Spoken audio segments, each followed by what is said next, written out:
मैं माननीय मंत्री जी आपसे ये पूछा हूँ कि कितने अशासकीय अस्पताल और कितने शासकीय अस्पताल सरकार के पास लिस्टेड हैं। आपने बताया कि 1129 प्राइवेट अस्पताल आपके पास लिस्ट में हैं।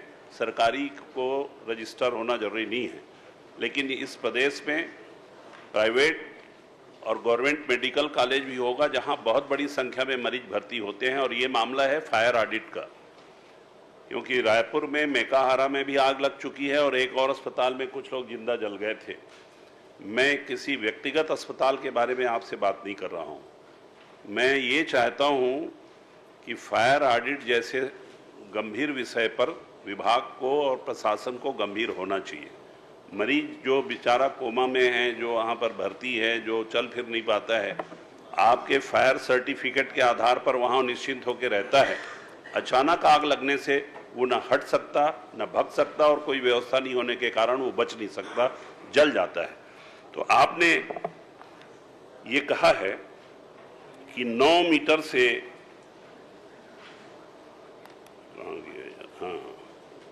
9 मीटर से अधिक ऐसे भवन जिसकी ऊंचाई 9 मीटर से अधिक हो, या जिसमें भूतल और ऊपरी 2 मंजिल हो, या 30 बिस्तर से अधिक वाले अस्पताल हों जिसमें कोई क्रिटिकल केयर यूनिट हो, तो फायर सेफ्टी प्रमाण पत्र लेना अनिवार्य है।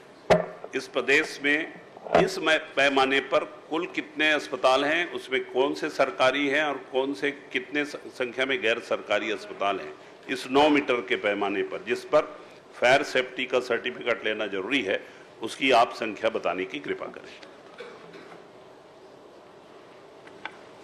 माननीय अध्यक्ष महोदय, इसी में संशोधित जवाब हम लोगों ने दे दिया है और शायद आप तक नहीं पहुंची होगी। सुबह सुबह ही देने का प्रावधान कुछ रहता है। मैंने इधर कहा था कि भेज देंगे, फिर भी उसको मैं पढ़ देता हूं। शोधित उत्तर में सबसे अच्छी बात है कि आपने 13 तारीख को निर्देश जारी किया, इसी महीने 12 तारीख की। ये सबसे महत्वपूर्ण बात है, इतने जागरूक हैं। और ये उत्तर मुझे अभी यहाँ अध्यक्ष जी के बधाई के दौर में ही मुझे मिला। मैं तो पढ़ भी नहीं पाया हूँ, फिर भी मैं आपसे पूछ लेता हूँ।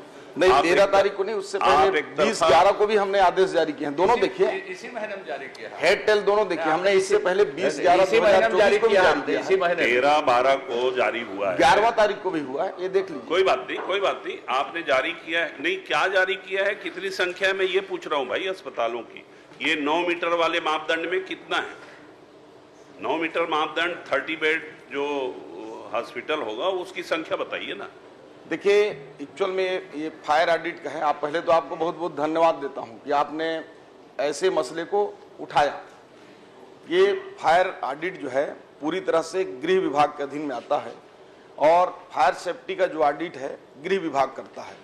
मैं सदन को बताना चाहूँगा कि माननीय विष्णुदेव साय जी की जो जीरो टॉलरेंस की सरकार है और सुशासन को कायम रखने के लिए अभी तक जो नर्सिंग होम एक्ट में जो रजिस्ट्रेशन होते थे, उसमें रजिस्ट्रेशन से पहले फायर सेफ्टी का एनओसी लगता था, उसको हमने पूरी तरह से खत्म कर दिया। मंत्री जी, आप मुझे सिर्फ मेरे प्रश्न का जवाब दे दीजिए कि इस 9 मीटर के मापदंड में सरकारी अस्पताल और गैर सरकारी अस्पताल कितने हैं जहां मरीज जाकर के इलाज कराते हैं और उसको फायर सेफ्टी का सर्टिफिकेट लेना जरूरी है?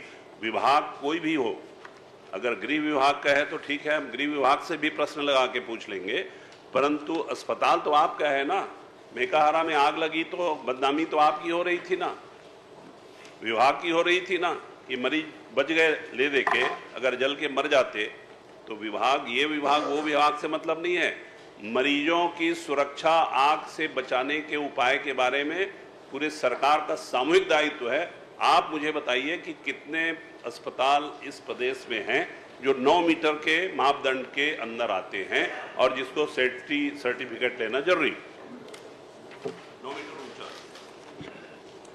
1129 ऐसे हॉस्पिटल हैं जो प्राइवेट हैं, उनको सबको फायर सेफ्टी के लिए कहा गया। और हमारी सरकारी हॉस्पिटलों में हमारे पास 35 डिस्ट्रिक्ट हॉस्पिटल के भवन निर्माण किए गए हैं।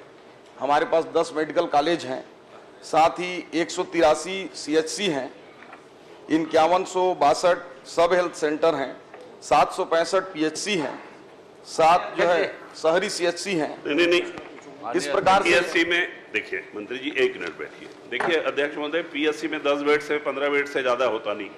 आपने लिखा है जिसमें 30 बेड होगा, जो 9 मीटर ऊंचा होगा, जिसमें भूतल होगा, ग्राउंड फ्लोर होगा और क्या क्या होगा, वो अस्पताल, ताकि उस अस्पताल के फायर सेफ्टी के बारे में मैं पूछ सकूं। मैं संख्या जानूंगा तब तो आगे प्रश्न पूछूंगा। अंदाज में बता दीजिए, पूछ के बता दीजिए। नहीं, पूछने की जरूरत नहीं है, मैं सक्षम हूं। उसमें जो है हमने स्पष्ट कहा है कि छत्तीसगढ़ शासन गृह विभाग की अधिसूचना दिनांक 29 नवंबर 2022 के अनुसार ऐसे भवन, केवल हॉस्पिटल नहीं, कोई भी भवन जो 9 मीटर से अधिक ऊंचा हो और उसके डबल मंजिल वाला हो। अरे आप बाकी का छोड़िए, मैं तो अभी इसमें कोचिंग सेंटर का पूछ ही नहीं रहा हूं। प्राइवेट हमने बताया ना 1100। होटल का तो पूछ नहीं रहा हूं, मैं सिर्फ अस्पताल का पूछ रहा हूं कि इस मापदंड में गृह विभाग के निर्देश पर हमारे प्रदेश में कितने अस्पताल आते हैं, उनकी संख्या बताइए। मैं नाम भी नहीं पूछ रहा हूं, सिर्फ आंकड़ा दे दीजिए कि 10, 20, 25, 50, 200, 500, 300, 150 जो भी होगा बताइए। तो कुछ तो आंकड़ा बताइए भाई। कि आपको यही मालूम होना चाहिए कि आपका कौन कौन सा अस्पताल फायर सेफ्टी सर्टिफिकेट के लिए बहुत जरूरी है, तो उसका आंकड़ा होगा तब मैं आगे बात करूंगा। देखिए ये मामला जो है हर साल हमारे सरकारी हॉस्पिटल है उसकी तो हम ऑडिट करते हैं।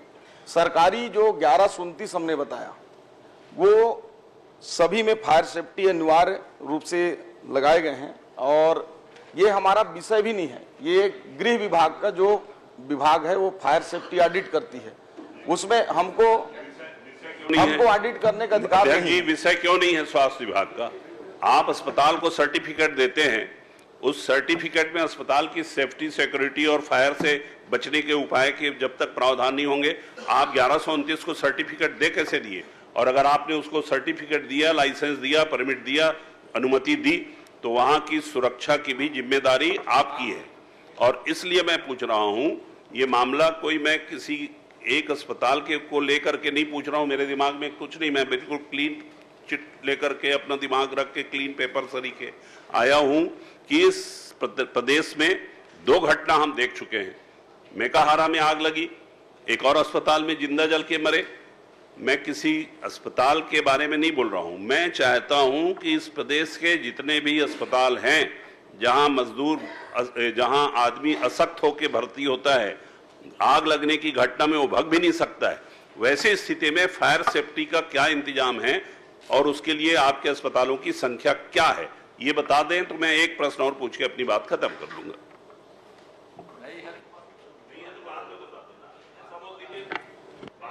वैसे फायर ऑडिट का हमारा विभाग का जिम्मा ही नहीं है।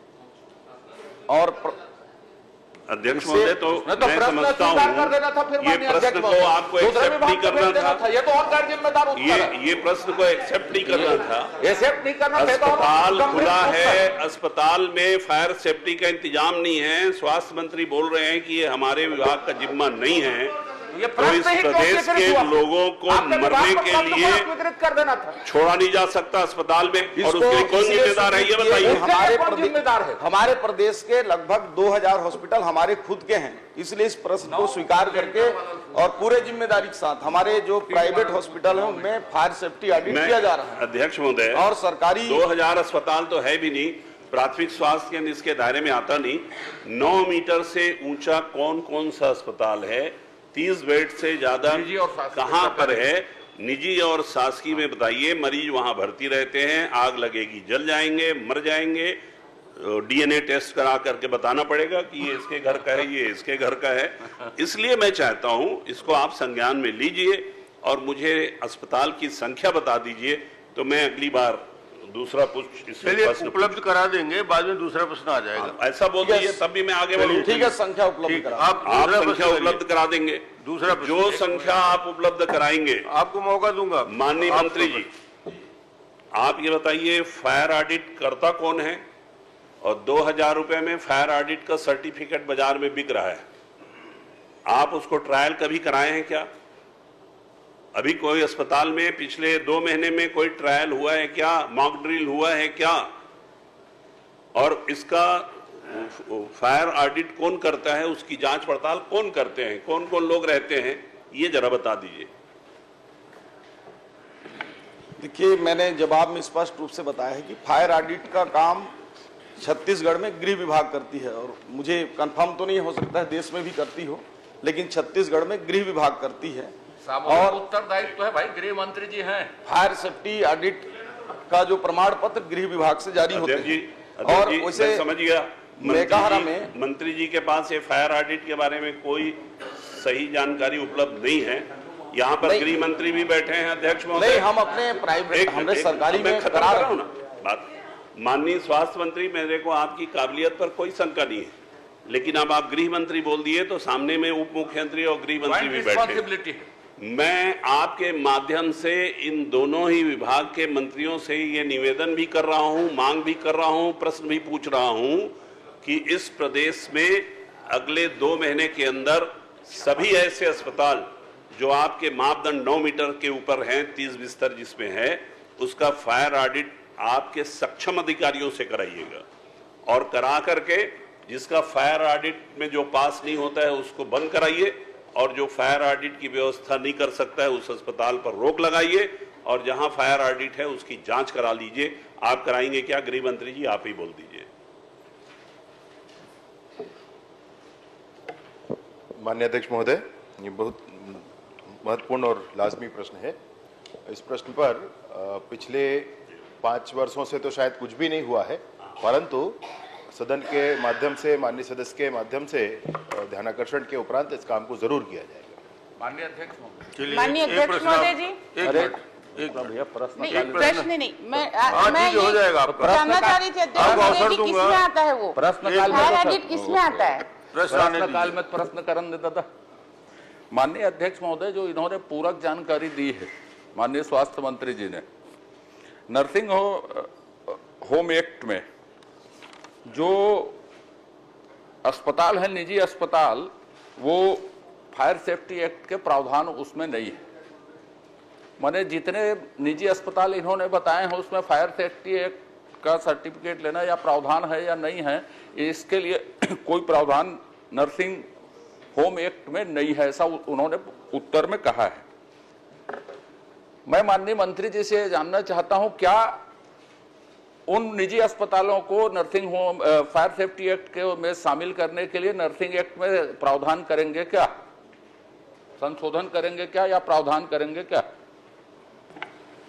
प्राइवेट नर्सिंग होम एक्ट में जो उसके रजिस्ट्रेशन के लिए प्रमाण पत्र, जैसा कि माननीय सदस्य धर्मजीत सिंह जी ने चिंता की कि एक शब्द को उपयोग किया कि बाजारों में बिक रहे हैं, तो इसलिए हमने उसके पेचीदगी को दूर करने के लिए वो अनिवार्यता उसकी पहले उसी को खत्म किया है। लेकिन जो आपकी चिंता है उसके अनुसार सेल्फ डिक्लेरेशन वाला फायर ऑडिट का हम उनको जारी करेंगे कि वो स्वतः घोषणा करें कि उनके यहाँ पूरी व्यवस्था है। और जब हमारी तो एक्ट में संशोधन एक मिनट बोल लेता हूँ, इसके बाद यदि उनके यहाँ व्यवस्थाएं नहीं होंगी तो निश्चित रूप से हम उस पर कार्रवाई करेंगे। मैं तो माननीय अध्यक्ष जी, मैंने एक्ट में प्रावधान करेंगे क्या ये पूछा था। एकदम छोटा सा प्रश्न है कि आप संशोधन करके, एक्ट में संशोधन करके निजी अस्पताल को भी उसके दायरे में लाएंगे क्या? पर्याप्त हो गया। राजेश मूड़े जी, दूसरा प्रश्न। सम्माननीय अध्यक्ष जी, मेरा एक सीधा सीधा प्रश्न है। प्रश्न उल्टा कहाँ होता है, सीधा ही होता है। नहीं, इसलिए कि मंत्री जी ने इतना संक्षिप्त राजेश जी, बाकी लोग टेढ़ा प्रश्न कर रहे थे, इसका मतलब ठीक है, आप जारी करिए। माननीय मंत्री जी ने जो उत्तर दिया है 2 लाइन में दे के अपनी जिम्मेदारी से मुक्त हो गए। हमर क्लिनिक हर मोहल्ले के अंदर स्वास्थ्य सुविधा का विस्तार की दृष्टि से हमर क्लिनिक की स्थापना की गई। अब वह क्लिनिक अगर बना है तो बिल्डिंग का सेटअप, बिल्डिंग और उसका सेटअप, उसकी जिम्मेदारी किसकी है? सीधा प्रश्न, खाली एक ही लाइन का। माननीय मंत्री जी ने उत्तर दे दिया, 15वां वित्त आयोग के अंदर पैसा मिलेगा, हमने भेजा। तो क्या 15 वित्त आयोग के भरोसे ही यह योजना चालू की थी क्या पूर्व सरकार ने? और इसके लिए सरकार की क्या स्थिति है? क्या इस योजना को चलाएंगे या योजना में पैसा नहीं आएगा तो अधूरे क्लिनिक बने हुए पड़े रहेंगे? यह स्थिति स्पष्ट करें। माननीय अध्यक्ष महोदय, माननीय सदस्य ने एकदम सही कहा कि पिछले समय में जो भारत सरकार की महत्वपूर्ण योजना की पीएचसी और सीएचसी से भी अलग हटकर ग्रामीण क्षेत्रों में भी और शहरी क्षेत्रों में भी स्वास्थ्य विस्तार के लिए योजना चलाई और उसमें जो शहरी स्वास्थ्य कार्यक्रम है उसमें हमर अस्पताल जो पीएचसी लेवल का और हमर क्लिनिक जो गांव में उप स्वास्थ्य केंद्र होता है उस लेवल का भारत सरकार ने भेजा। यहाँ सिर्फ उसका नाम आयुष्मान आरोग्य मंदिर था, उसको केवल नाम चिपकाने के लिए पिछले सरकार ने हमर क्लिनिक और हमर अस्पताल का नाम दे दिया। और आपको आपके माध्यम से मैं बताना चाहूँगा कि इसमें 15वां वित्त आयोग ने 21-22 में 338 करोड़ 79,44,000 रुपए प्रदेश में भेजा और वित्त विभाग ने उस पैसे को अंतरित करने में जो विलंब किया उसके चलते दूसरी किस्त भारत सरकार ने जारी नहीं किया और उसके लिए 7 करोड़ 23 लाख रुपए का उन्होंने जुर्माना लगाया। और जुर्माने की राशि पिछले समय में जिस कोड में जमा करना था शीर्ष कोड 2049 उससे निकालकर उन्होंने 2210 में डाल दिया था। अब हमारी सरकार आने के बाद माननीय अध्यक्ष महोदय जब समीक्षा लिया गया कि हॉस्पिटल क्यों नहीं बन रहे हैं तो पता चला कि भारत सरकार से पैसे नहीं आ रहे हैं। तो उसके लिए हमने अपने एमडी एनएचएम को दिल्ली भेजा, ये 2 बार, एक बार मई में आखिरी में चुनाव के बाद और इसके बाद अगस्त में भेजे। तो पता चला कि जब तक वो फाइन नहीं पटाएंगे तब तक जो है वो राशि हमको नहीं मिलेगी। और अभी अनुपूरक में हमने उसका प्रावधान कराकर 723 करोड़ रुपए उस खाते में इस हफ्ते जमा हो जाएगा और संभवतः भारत सरकार की दूसरी और तीसरी किस्त भी, एक मिनट हो जान दीजिए मेरा, दूसरी और तीसरी किस्त भी हमको जारी हो जाएगी। तो हमारी जो हमारा अस्पताल जो माननीय सदस्य की चिंता है, ये जो अधूरे पड़े हैं पूरे प्रदेश में, ये 364 में 180 संचालित है और जो 184 बचे हैं उसको पूरा किया जाएगा। ठीक है। माननीय अध्यक्ष महोदय,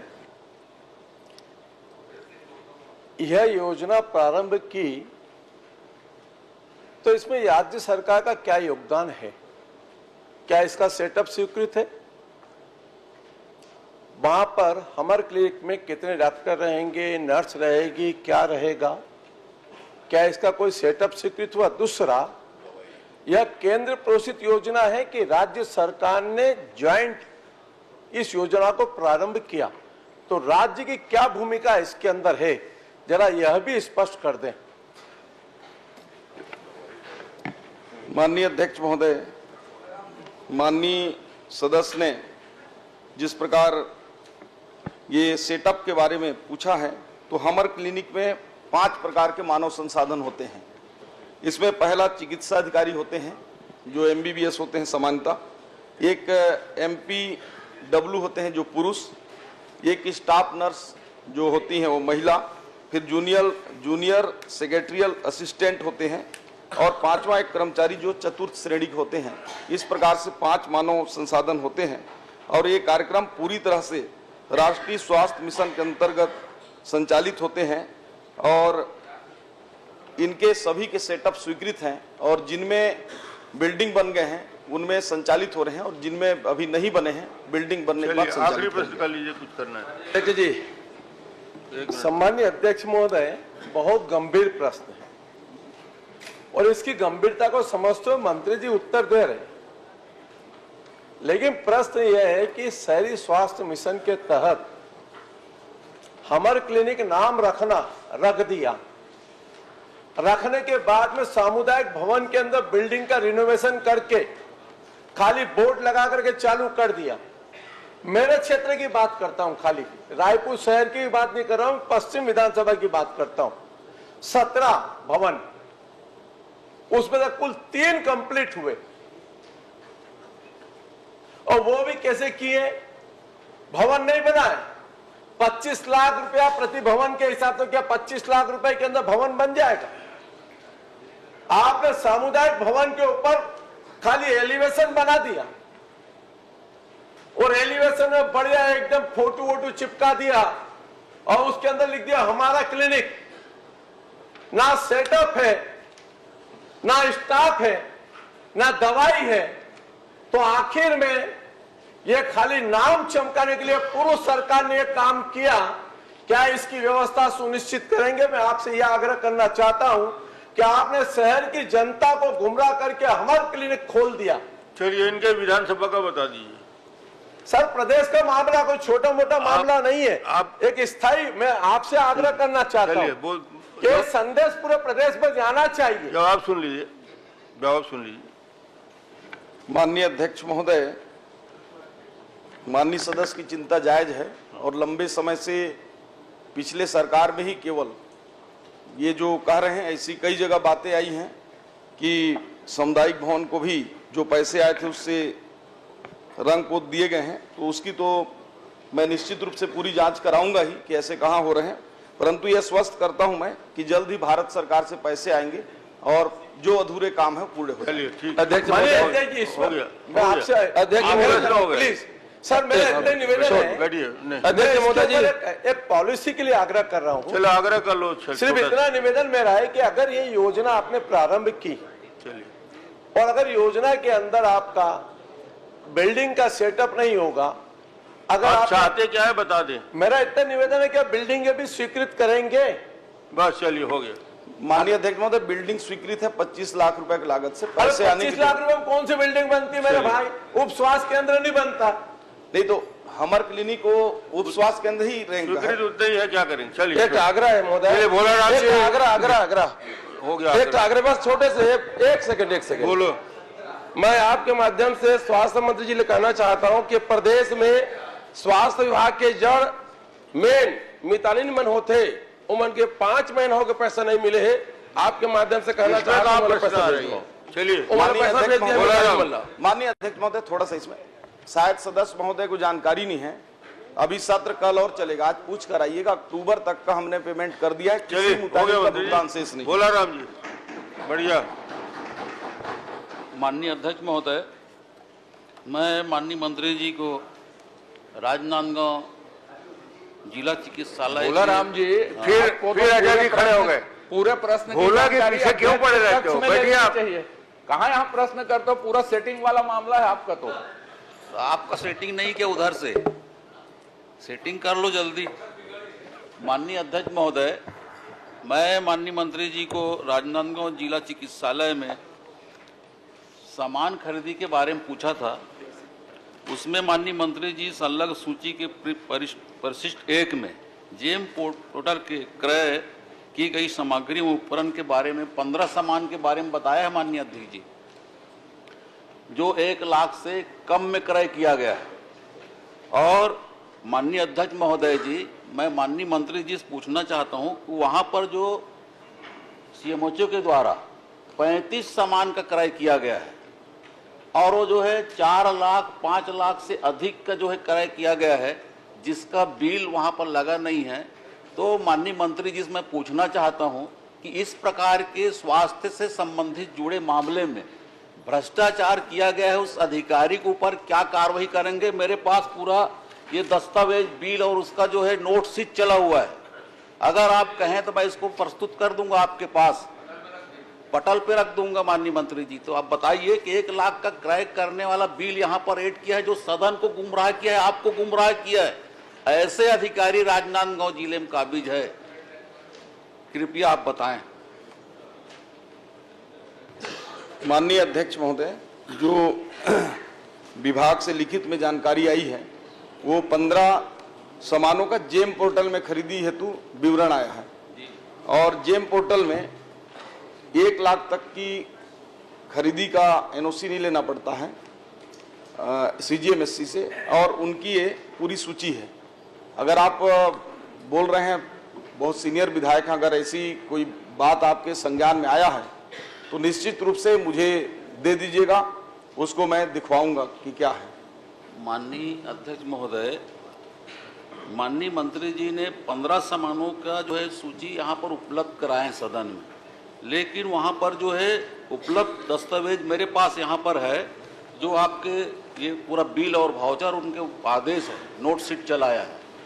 दूसरी बात क्या है कि माननीय मंत्री जी, आपको बताना चाहूँगा कि आपके द्वारा दिए गए उत्तर में मुख्य चिकित्सा एवं स्वास्थ्य अधिकारी को शासन द्वारा 1 लाख रुपये प्रति इंडियन का वित्तीय अधिकार आपने दिए हैं, लेकिन चिकित्सा अधिकारी द्वारा छुपाने एवं परिशिष्ट 1 में सिर्फ उन्हीं उपकरण की सूची उपलब्ध कराई है जो 1 लाख से कम है। माननीय अध्यक्ष महोदय, 8 नवंबर 24 को जेम पोर्टर से स्टेज इसको 912 रुपये की दर से 300 नोट खरीदी गई है माननीय अध्यक्ष महोदय, जिसका मूल्य जो है 2,73,600 रुपये है। उसी प्रकार जो है आर्टरी फोरम की 755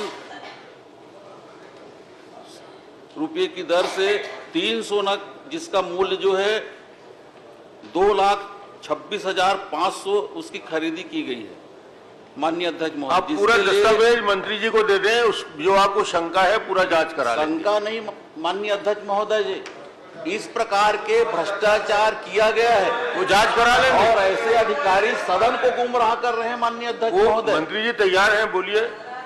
माननीय अध्यक्ष महोदय, माननीय सभाध्यक्ष महोदय, ये सूची मेरे पास है, नोट शीट है। भोलाराम जी जवाब सुन लीजिए, फिर आप प्रश्न करना। माननीय सदस्य महोदय, मैं जानता हूं विधायक रहा हूं, विधायक बड़े मुश्किल से क्वेश्चन लगाते हैं और उनका फंसता है और वो जवाब चाहते हैं, तो निश्चित रूप से आप अगर बोल रहे हैं कि उसमें गड़बड़ी हुई है, 1 लाख से ऊपर खरीदी हुआ है, तो ये माननीय विष्णु देव साय जी की जीरो टॉलरेंस की सरकार है, इसकी जांच का आदेश देता हूं और जो भी गड़बड़ी होगा बहुत कार्रवाई करेंगे। चरणदास मान जी।